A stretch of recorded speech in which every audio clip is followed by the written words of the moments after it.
guys? Welcome to another video. Today we'll be reviewing Hocus Pocus. This one came out in 1993 and was directed by Kenny Ortega and stars Sarah Jessica Parker and Bette Midler. Now before we start, just like the button, subscribe to the post notification bell so you know for a video. Let's just start. Let's start talking about the good. So Bette Midler plays Winifred Sanderson, Sarah Jessica Parker as Sarah Sanderson, and Kathy Najimy as Mary Sanderson are fantastic. They are very, very iconic. They give the best performances in the entire film. They are by far the standouts. And every single sequence with them, which of course it's most of the film, they're awesome. The opening sequence is great. I really enjoy the opening sequence.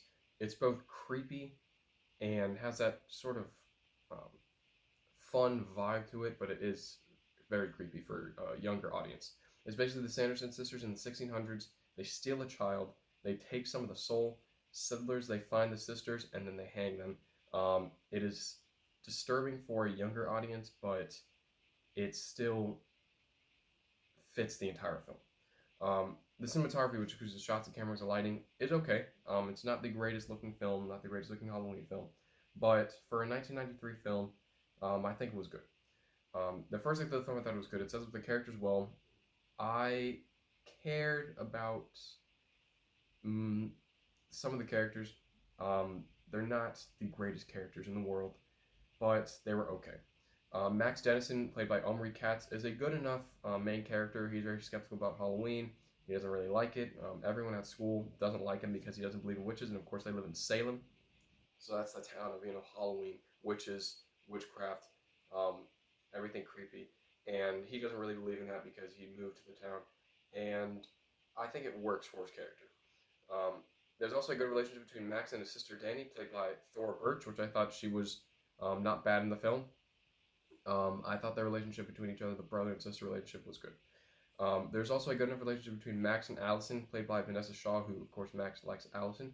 And it's basically Max, Allison, and Danny on this adventure together throughout basically the entire film. Zachary Binks, he's the cat. He's fun enough. He's just a cat that talks, but he does have significance in the film, especially when you get to that ending. The segments of the film, I thought it was very entertaining.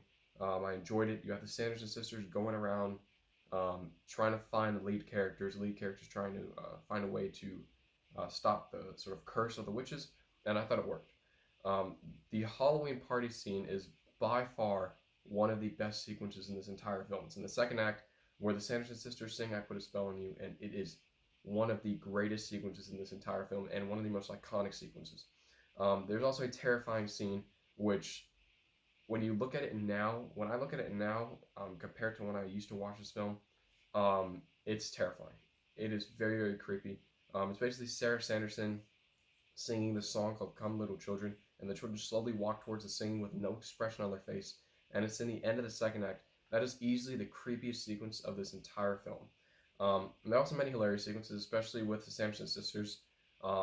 There's one sequence where they see a man dressed up as the devil, and I think that it's their master. In the second act of the film, when they knock on the guy's house, they open the door, and it's very, very funny. And the Sanderson sisters are crying because they think that they're going to die again in the second act of the film. It has a lot of comedic moments that still work to this day. The story. It's very, very simple, very basic story, but it's effective. I enjoyed the story for this film because of how small scale it was. There's also some great practical effects. The Sanderson sisters book with the eye, great practical effects, the shaking floorboards. This film used minimal CGI, and it works to its benefit.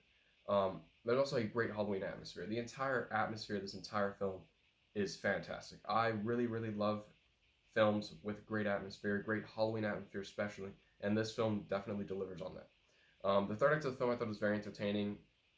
It works as a sort of conclusion and final battle, and all the characters, are going against the Sanderson sisters, and it's great. Now, the sequence with the Sanderson sisters versus Max, Danny, Allison, and Billy, or the zombie, like I said, it was great. I really enjoyed it. And the Sanderson sisters are defeated by sunlight because, of course, they can only show up on Halloween night if they're summoned, and I thought it works very, very well. It works with the entire lore of the Sanderson sisters and how they sort of came to be.